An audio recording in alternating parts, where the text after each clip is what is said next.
I am so happy to be presenting the Colour Fast workshop.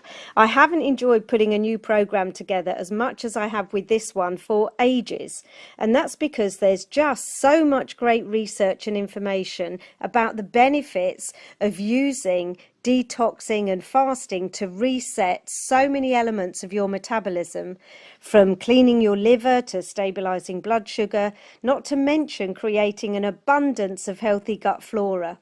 There's just so much that you can do with food that can literally change not just how you feel and how you look, but how you think.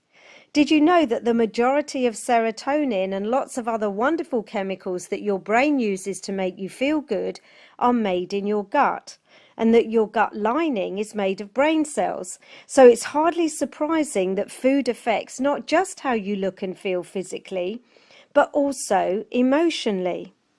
And what inspired me to write this program, which is an extension of the hugely successful colour code system, a super simple way to group foods and make great food choices long term, is watching so many people take snippets of good advice and then apply it in a way that's not entirely beneficial.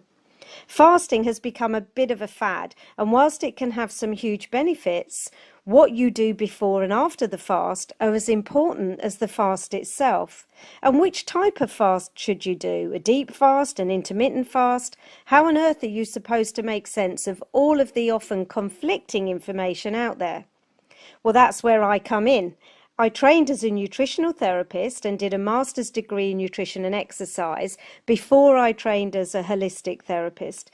And this puts me in exactly the right space to be able to analyse all of the latest research and sort the chaff from the wheat, and bring you the very best information presented in a way that you can apply on a practical level.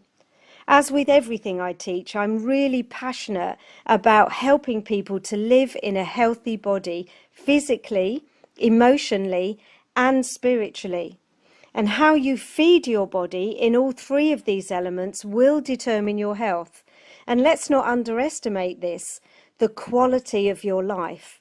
So if you want to learn more for your own health or to improve how you can help others, do yourself a great favour and get yourself on this workshop.